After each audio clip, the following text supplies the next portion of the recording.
Imini yesabatha ibenhle kwabangcwele. Isihloko salenkonzo sithi uJehova ukhonzwa ngokugcina umthetho wakhe kuphela. Abahluleli 13 verse 17 to 21. UManoa wathi engilosini kaJehova, ngitshele igama lakho ukuze sikuhloniphe lapho amazwi akho esefezekile.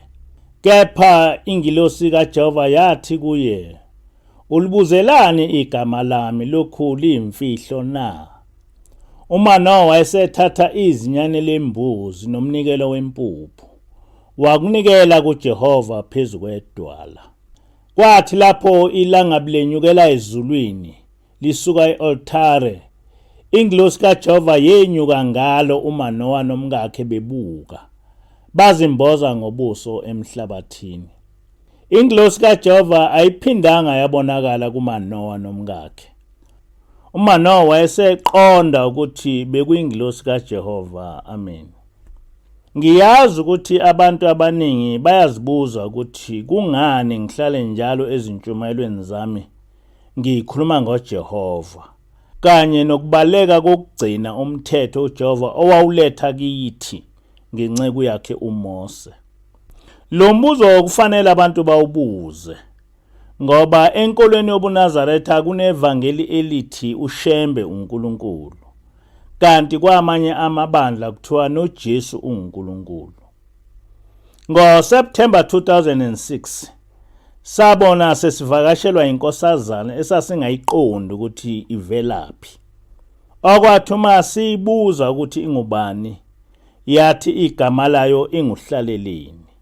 Kodwa okwathi uma sifuna ukwazi kabanzi ngayo, yathi aseniliswe yilokho esitshela khona. Akuthathanga isikhathi eside sase siyabona ukuthi akusiye umuntu lo, kepha ingilosi le. Lokho kwadalwa ngokuthi lenkosazana sasiyayisibone isisendlini singazi ukuthi ingene ngaphi futhi kanjani, nalapho isihamba sivele sibone isinyamalela. Sahlala nalomuntu esimanga, kodwa singazi ukuthi inhloso yakhe ukuzohlala nathi iyini. Kodwa mhla ka-4 January 2010 le nkosazana yafike yaguqa phambi kwethu sinomkhokheli uManximalo. Yabe isikhuluma iqondisa kimi ithi, ngithunywa nguShembe ubaba ilanga kuwe. Uthi angikutshele ushiye ebuhleni bese umakhela ibandla likaJehova. Kuleli bandla uyofundisa bonke abantu ukuthi uJehova ukhonzwa kanjani. Uthe ubaba ilanga konke lokhu uyokuthola ezimfundisweni zomprofeti efundisa amaNazaretha. Zonke izimfundiso zomprofeti uyosithola eBhayibhelini nasesihlabelelweni zamaNazaretha. Amen. Ngaqala lapho-ke ukuba nesiqiniseko sokuthi ingilosi kaJehova le. Abantu abaningi-ke bayaye babe nemibuzo eminingi ngobukhona bengilosi, nanokuthi ingilosi ingumuntu onjani. Encwadini engiyifundile bengiphendula lowo mbuzo ukuthi ngabe ingilosi ikhona yini, nokuthi ingilosi injani. Angazi ukuthi ngokwemvelo yayo ingilosi injani, ngoba njengomuntu ongumoya ingilosi ingathatha noma yisiphi isimo. Le ngilosi yavela kithi iyinkosazana nje, efana na wonke amakhosazana ebandla lamaNazaretha. Ngenkathi isifundisa iBhayibheli nesihlabelelo, ayikho incwadi eyiphathayo, kodwa yonke imibhalo ivela esandleni sayo, ongathi sine-screen se-TV. Abanye abantu-ke bayaye baphike impela bethi ingilosi ayikho. Abanye bethi noma ikhona, kodwa manje izingilosi azisabonwa. Zagcina ukubonwa ngesikhathi sikaYeshua nabapostoli. Mhlambe kuliqiniso ukuthi lesi sikhathi samanje izingilosi azisekho. Izingilosi zanyamalala sekufike inkolo enemfundiso ethi asiphili ngaphansi komthetho kaJehova. Sasingasekho isidingo sazo, ngoba emhlabeni izingilosi zisuke zilethe umyalezo ngomthetho kaJehova. Kodwa ebandleni lamaNazaretha umprofeti uIzashembe ukuthula kube kuye wayehamba nayo ingilosi, igama layo kwakunguZinzile. Kanjalo nango-1922 kwathi ubabamkhulu ephuma inhlangakazi kwafika kuye ingilosi uZilili, okuyiyo eyamtshela ukuthi sekumele amaNazaretha angaqhubeki nokusonta ngesonto, kepha agcine iSabatha. Mhla ka-26 March 2011 lo muntu wasezulwini wabuye wafika esezongigcoba ngokuphelele ukuba ngibe ngumholi waleli bandla lamaNazaretha kaNkulunkulu. Wafunda incwadi yezenzo 12 verse 21 to 23 lapho kuthi kwathi ngosuku olumisiweyo uHerodi wagqoka ingubo yakhe yobukhosi, wahlala esihlalweni sokwahlulela, wayeseyikhuluma kubantu. Abantu bamemeza bathi izwi likaNkulunkulu akulona izwi lomuntu. Kepha ingilosi yenkosi yamshaya khona lapho, ngokuba engamnikanga uNkulunkulu udumo, wadliwa izimpethu, wafa. Le ncwadi ngangiqala ukuyizwa. Ithi-ke ingilosi kimi, noma leli bandla ogcotshelwa ukuluhola lingakhula libe likhulu kangakanani, noma uJehova engenza zimangaliso zini kulo ngawe, uze ungalokothi uzibize ngoNkulunkulu, noma uvume abantu bakubize ngoNkulunkulu. Uma uke wenza into enjalo ubokwazi ukuthi usuzenze isitha sikaJehova, ngoba uyobe usuthathe udumo lukaJehova waletha kuwe. Amen. Waqhubeka lo muntu ovela ezulwini wathi, uthi ubaba ilanga ngikutshele ukuthi uyabonga kuwo wonke umsebenzi owenzele uShembe nebandla lamaNazaretha. Kodwa manje usekuthuma ukuba ushumayele ngoJehova, ufundisa abantu ukuthi uJehova ukhonzwa kanjani. Amen. Ngaphandle kwehlabelelo esisodwa kuzo zonke ihlabelelo nemithandazo uShembe ushumayela ngoJehova. Nami-ke ngithunywe ukuba ngivuselele izimfundiso zomprofeti ngoJehova. Amanye amaNazaretha ayaye athi sengahlubuka ebandleni lamaNazaretha. Bethi lokho kubonakala ngokuthi ngichithe amasiko akithi, sengisindisiwe. Kanti akunjalo.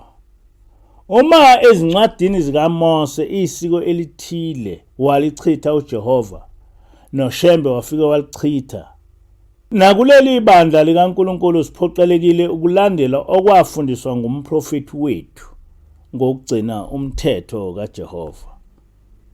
Izintshumayelo zikababamkhulu zikubeka kucace ukuthi ukukholwa kwethu kungukugcina umthetho kaJehova, nokuthi asiwalandela amasiko aphambana nomthetho kaJehova. Kwenye izintshumayelo zakhe umprofeti uthi abantu abangakholwa balindelwe ukujeziswa okubuhlungu. Umuntu ongakholwa uzitshela ukuthi njengoba yena emphika uThixo ngeke ajeze, kepha akunjalo. Lo muntu ufana nokuthi uma kuduma izulu lishaya umbane bese yena uyacimeza evala amadlebe, ngokuzitshela ukuthi ngeke limenze lutho ongamanga alihlaza, ngoba lizomshaya kunjalo. Kunjalo ukuphika obukhona bukaThixo. Uyojeza uthanda noma ungathandi. Akhalelwa umuntu esigodini sosizi. Nani bemindeni yabo akukho eniyobenzela khona uma sebedlulile emhlabeni. Kuphela ngumlilo ubusuku nemini. Aninandlela yokubakhulula ngaphandle kokubacelela intethelelo enkosini ngeminikelo nangemthandazo. Nani niyoze nidlule emhlabeni nikwenza lokho. Laba bafihla iqiniso elithize emthethweni kaJehova ayiloba ngenceku yakhe uMose, noma bekushintshe noma bekuzibe, labo badla umlilo uqobo. Futhi uNkulunkulu akasoze akhulume lutho nabo ngosuku lokuvuswa kwelizayo. Labo bangabathengisi ngeqiniso ekukholweni bayoba ngabancinyane embusweni wezulu. uNkulunkulu uJehova uveze iqiniso eliphelele ngemithetho yakhe ebhalwe phansi. wayifundisa nangabaprofeti kanye nabapristi. Ngakho labo abangavumelani nemithetho kaMose baya ekulahlweni. Amen.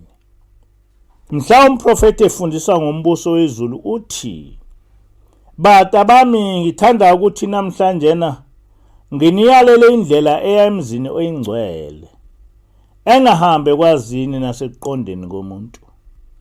Ukukholwa kwalapha ukugcina umthetho kaJehova. Ngathi yesabani usuku olwesabekayo, mhla kuwe kufika umhla wokuphela. Othanda ukuza lapho singabakhona akathabathe isiphambano afele isithembiso. Lo muzi ngowekhethelo, ukhazimula ngaphezu kwezinkanyizi zonke ezisemkhathini nezezandla zabantu.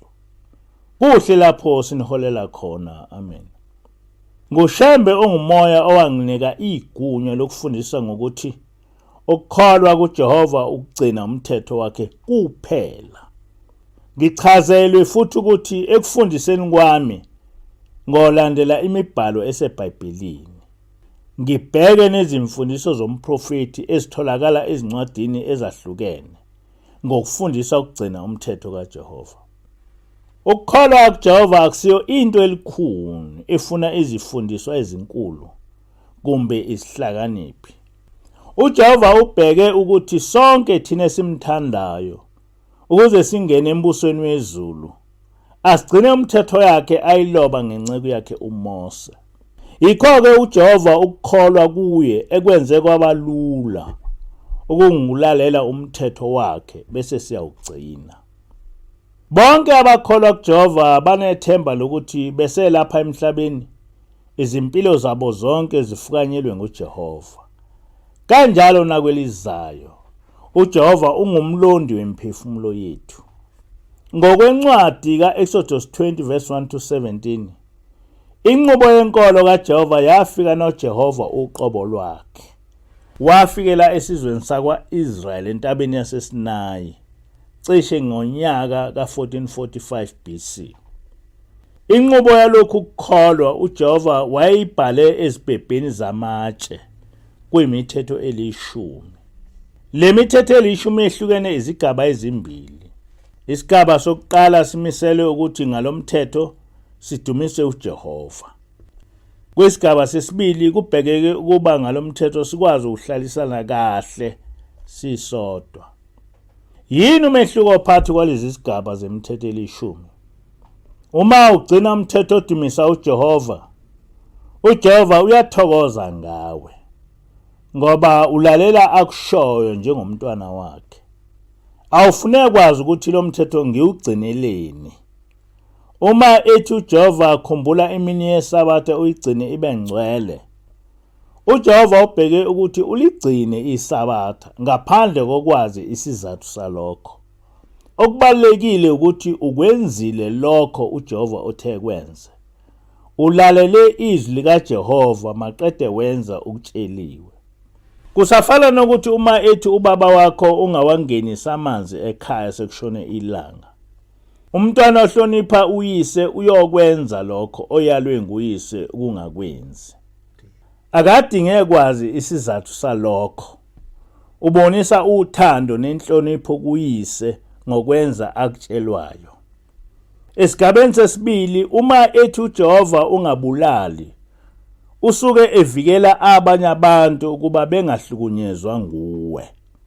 Ngoba ukubulala umuntu kuhlukumeza abanye abantu. Ngokugcina umthetho kaJehova sibonisa ukuthi uJehova siyamthanda ngenhliziyo yethu yonke nangomphefumulo wethu wonke. Okungumyalo wokuqala uYeshua owasifundisa wona. Ngalomthetho uJehova ufuna ukubonisa ukuthi singabantwana bakhe, siyakulalela akushoyo. Isigaba sesibili ilesi ukuthi uma lowo mthetho singawugcinanga kuhlukumezeke umphakathi. Ukungahloniphi abazali bakho, ukubulala, ukweba nokunye okunjalo kuhlukumeza abanye abantu okungumphakathi. Ngakho-ke nongakholwe ndawo uyawugcina lo mthetho. Kodwa ukukhonza abanye onkulunkulu, ukukhonza izithombe ezibaziweyo, ukudla ingulube nokunye okunjalo akuhlukumezi umphakathi, kodwa kubonisa ukuthi awumthandi uJehova ngenhliziyo yakho yonke nangomphefumulo wakho wonke njengemfundiso kaYeshua. Abezizwe bafike bethula inkolo ethi asaphili ngaphansi komthetho, kodwa umthetho abathi asaphili ngaphansi kwawo yilo mthetho osesigabeni sokuqala, ngawo esidumisa uJehova. Sonke siyaphila ngaphansi komthetho othi asingahlukumezi abanye abantu. Ngeke nje uthi awuphili ngaphansi komthetho othi ungebi, ngoba uma weba ujeziswa ngumphakathi. Kodwa ngokwemfundiso yenkolo yabezizwe asaphili ngaphansi komthetho othi asigcine isabatha, ngoba ukugcina isabatha nokungayidli ingulube ngumthetho obonisa ukukhonza uJehova, okuyinto echithiwe enkolweni yabezizwe. Ukugcina umthetho osesigabeni sokuqala usuke uchaza ukuthi uJehova umthanda ngenhliziyo yakho yonke nangomphefumulo wakho wonke. Emthethweni eyishumi uma uthi awusaphili ngaphansi komthetho, usuke uthi awusaphili ngaphansi komthetho odumisa uJehova. Yikho ungawugcina umthetho wesine othi gcina isabatha, kodwa ugcina umthetho wesishiyagalombili othi ungebi. Bonke abahlubuke uJehova babonakala ngokuchitha umthetho wakhe osesigabeni sokuqala. Ngokuchitha umthetho kaJehova usuchithe nenkolo yakhe. Ngisho ngomlomo ungathi uyakholwa kuJehova. uJehova ukhonzwa kuphela ngokugcina umthetho wakhe owawuloba ngenceku yakhe uMose. Inkosi ibusise izwi layo. Le ntshumayelo iyatholakala kuFacebook nakuYouTube. Rev Mpanza NCG.